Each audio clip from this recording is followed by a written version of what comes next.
Inspector Subrat और जन्म कुंडली निकलवाने के लिए सतारा के अंबेडकर कॉलेज के लिए रवाना हो गए। सह्याद्री पर्वत के हसीन वादियों और मनमोहक नज़ारों का मजा लेते हुए लोनावला तक पहुंचे और चाय के लिए एक ढाबे पर ब्रेक लिया।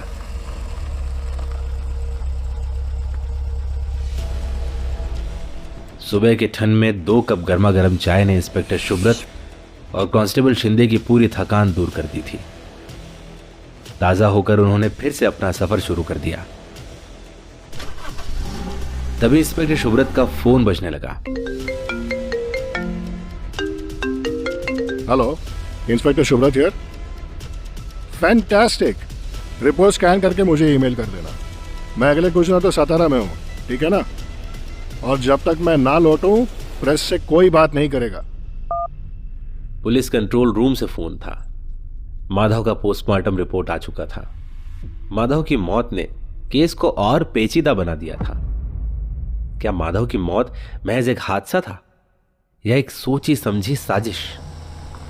और ऐसे कई सारे मुद्दों पर कांस्टेबल शिंदे से चर्चा करते हुए आ गया सतारा का अंबेडकर कॉलेज। कॉलेज के कैंपस में पुलिस जीप देखकर स्टूडेंट्स हैरान हो गए। जीप से उतरकर इंस्पेक्टर सुब्रत सीधा कॉलेज के एडमिन ऑफिस चले गए।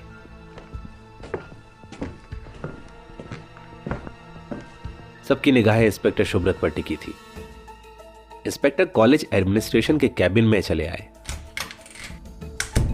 पुलिस को कैबिन में देखकर कॉलेज एडमिनिस्ट्रेटर बोले, इंस्पेक्टर साहब, कहिए मैं आपकी क्या सेवा कर सकता हूं? सूरज कदम, इस कॉलेज का एक स्टूडेंट।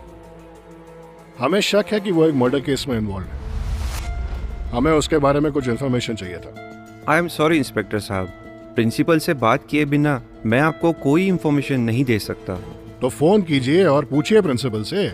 ये एक संगीन मामला है। एडमिन के फोन करके बुलाने पर प्रिंसिपल दौड़े चले आए। प्रिंसिपल अपने कॉलेज के रेपुटेशन को लेकर चिंतित हुए। उन्होंने इंस्पेक्टर सुब्रत को कोने में ले जाकर कहा, नमस्ते, मैं इस कॉलेज का प्रिंसिपल केशव पेंट से। इंस्पेक्टर साहब, आपको जो भी इंफॉर्मेशन चाहिए हम दे देंगे, पर आपसे एक रिक्वेस्ट है, अखबार में कॉलेज का नाम नहीं आना चाहिए। यह हमारे कॉलेज की इज्जत का सवाल है। आप इसकी बिल्कुल चिंता मत करो, हम इस बात का ख्याल रखेंगे। एडमिन ऑफिसर ने कंप्यूटर से मेरे डिटेल्स निकालकर इंस्पेक्टर सुब्रत के हाथ में प्रिंट आउट थमा दिया। पर्ची ध्यान से देखते हुए इंस्पेक्टर सुब्रत बोले, एड्रेस बाल कल्याण अनाथ आश्रम। क्या सूरज अनाथ है? यह इंस्पेक्टर सुब्रत के लिए बहुत बड़ा झटका था।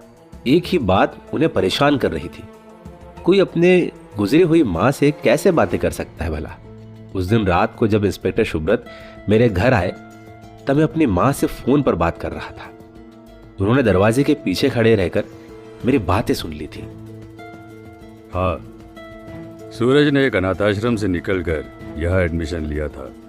वो कॉलेज का होनहार स्टूडेंट था। पढ़ाई लिखाई के साथ खेल कूद और एक्स्ट्रा करिकुलर एक्टिविटीज में उसने कॉलेज के लिए ढेर सारे इनाम जीते थे। जब आपने कहा कि वो एक मर्डर केस में इन्वॉल्व है, मुझे तो यकीन ही नहीं हुआ। कौन सोच सकता है कि सूरज जैसा लड़का एक दिन ऐसा कुछ कर बैठेगा। अफसोस, पर अब तक पुलिस के हाथ सूरज के खिलाफ कोई पुख्ता सबूत नहीं मिले हैं। हो सकता है सूरज बेकसूर हो। Anyways mister Pendse, thank you for your cooperation.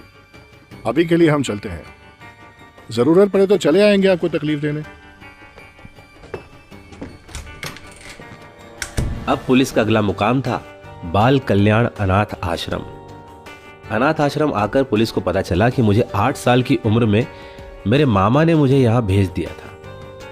यहां से उन्हें मेरे गांव का पता मिला, जहां मैंने अपने बचपन के शुरुआती साल गुजारे थे। काफी यादें जुड़ी थी मेरी इस गांव से। वही यादें जो आज भी एक बुरे सपने की तरह मेरा पीछा नहीं छोड़ती। चिखली पहुंचते ही कांस्टेबल शिंदे ने गांव के प्रवेश द्वार के पास जीप रोकी।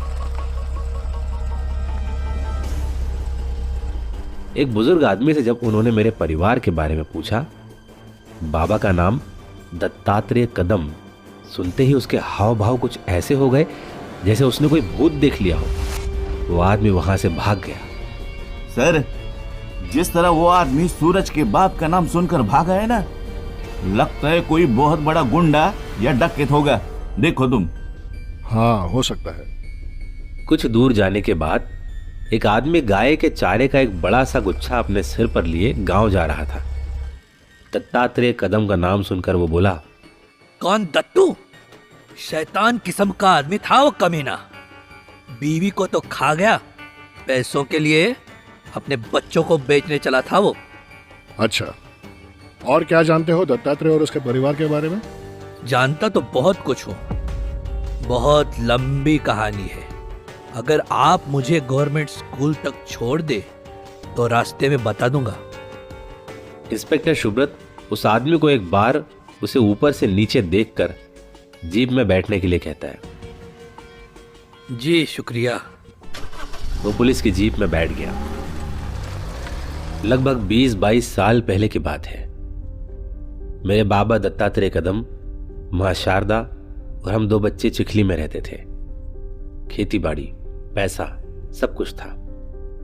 एक छोटे से सुखी परिवार को न जाने किसकी नजर लग गई। दत्तात्रेय गलत संगत में पड़ चुका था। उसे शराब पीने की लत लग चुकी थी। दत्तात्रेय अक्सर पैसा शराब और दोस्तों पर उड़ाता। दिन ब दिन शराबी होने के साथ साथ वो आलसी हो रहा था। आजकल उसने खेत पर जाना भी छोड़ दिया था। खेत सूख कर बंजर हो चुके थे। जब जब मां उसे समझाने की कोशिश करती, बाबा उसे पीटने लगते। ये सब देखकर बाबा के लिए मेरे दिल में नफरत पैदा हो गई थी। रोज रोज मां को यूं मार खाता देखकर मेरे मन में एक डर बैठ गया था। धीरे धीरे अच्छाई पर से भरोसा उठने लगा था। घर में एक आतंकी माहौल बन चुका था। मां हमसे बहुत प्यार करती थी। वो अक्सर हमें अपनी इन परेशानियों से दूर रखती। रोज हमें सुलाते समय रामायण, महाभारत, बुराई पर अच्छाई की जीत, इस तरह की कहानियां सुनाकर हमें जिंदगी से लड़ना सिखाती। वक्त के साथ बाबा का शराब पीना और भी ज्यादा हो गया। धीरे धीरे पैसे खत्म हो रहे थे। बाबा अक्सर घर पर कम और शराब के अड्डे पर ज्यादा दिखाई देते। मां बाबा के इस कठोर बर्ताव से तंग आ चुकी थी। मां ने ये सारी बातें सावित्री काकी को बताई। वो बेचारी क्या करती, वो खुद अपने पति के शोषण से परेशान थी। सावित्री अत्या मां की हमदर्द थी। दोनों हमेशा एक दूसरे से अपने गम बांटते। जब जमा पूंजी खत्म हो गई, मां घर चलाने के लिए दूसरों के घरों में झाड़ू बर्तन का काम करती। वो पाई पाई जोड़कर अनाज के डब्बे में कहीं छुपाकर दत्तात्रेय नाम के राक्षस से दूर रखती। एक दिन मुझे और नीरज को स्कूल में फीस न भरने की वजह से घर भेज दिया गया। मैं पढ़ाई लिखाई में अव्वल था। जब मां को पता चला कि हमें स्कूल से निकाल दिया गया, उसका दिल टूट गया। वो दुनिया भर की मुसीबतें झेलकर हमें पढ़ा लिखा कर इस कीचड़ से बाहर निकलना चाहती थी। बड़ी मुश्किल से हिम्मत जुटाकर मां ने बाबा से कहा, अहो ऐकलत का, स्कूल के मास्टर ने फीस भरने के लिए कहा है। जब तक फीस नहीं भरेंगे अपने बच्चे स्कूल नहीं जा पाएंगे। अरे स्कूल नहीं जाएंगे तो पढ़ रहेंगे घर पर। वैसे भी पढ़ लिख कर कौन सा कलेक्टर बनना है ने। एक तो शराब के लिए पैसे नहीं है और ऊपर से तेरी रोज रोज की मच मच। मां को हमारे भविष्य की चिंता थी। वो रसोई चली गई और चुपके से अनाज के डब्बे से पैसे निकाले जो उसने हमारे लिए बड़ी मुश्किल से जोड़े थे। बाबा ने देख लिया। बाबा ने मां के बाल खींचते हुए कहा, साली मुझसे झूठ बोलती है कि पैसे नहीं है। ये क्या है बता बता। इसे मत लीजिए, ये बच्चों के स्कूल के लिए है। मैं आपके हाथ जोड़ती हूँ, इसे रहने दीजिए।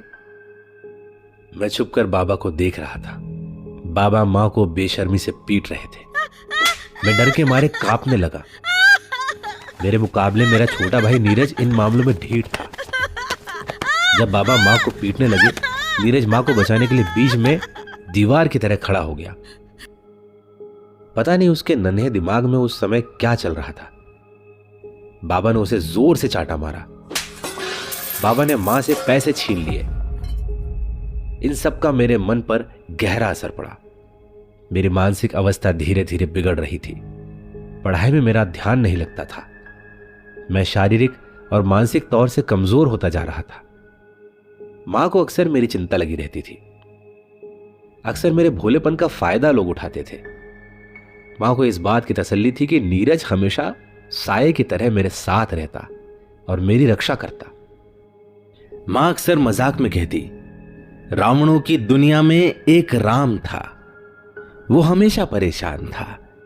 जब भी वो रोया, कोई था जो रात रात नहीं सोया।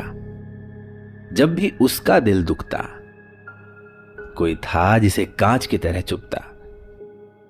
कुछ समझ आया वो कौन था?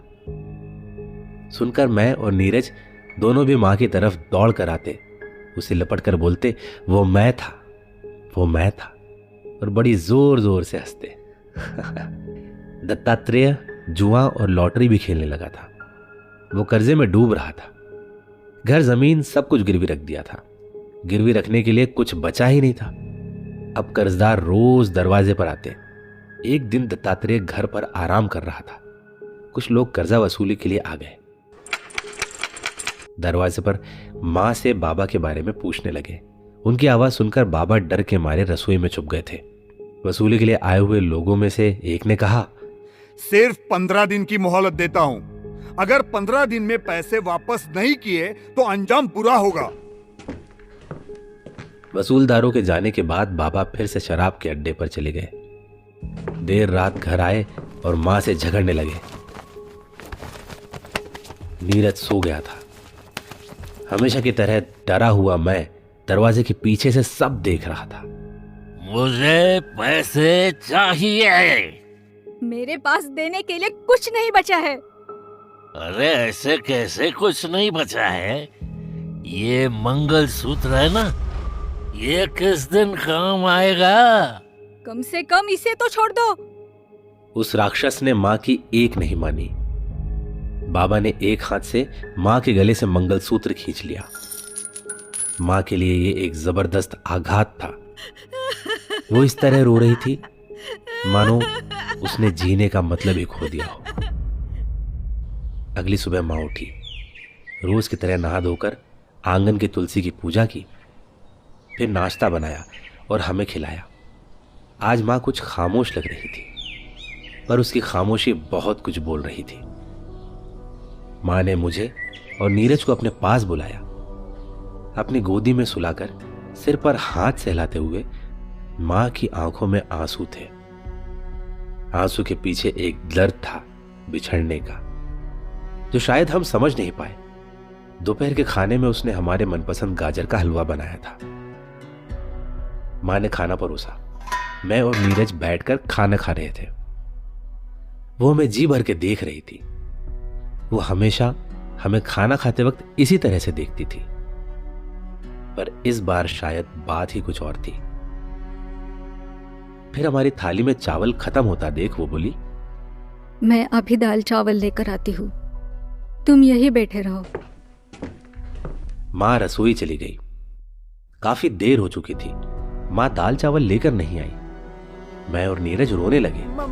रसोई में जाकर देखा तो मां ने फांसी लगाकर छत से लटक रही। बेबस और लाचार होकर उसने अपनी जान दे दी। मर तो वो बहुत पहले चुकी थी, आज बस जान चली गई।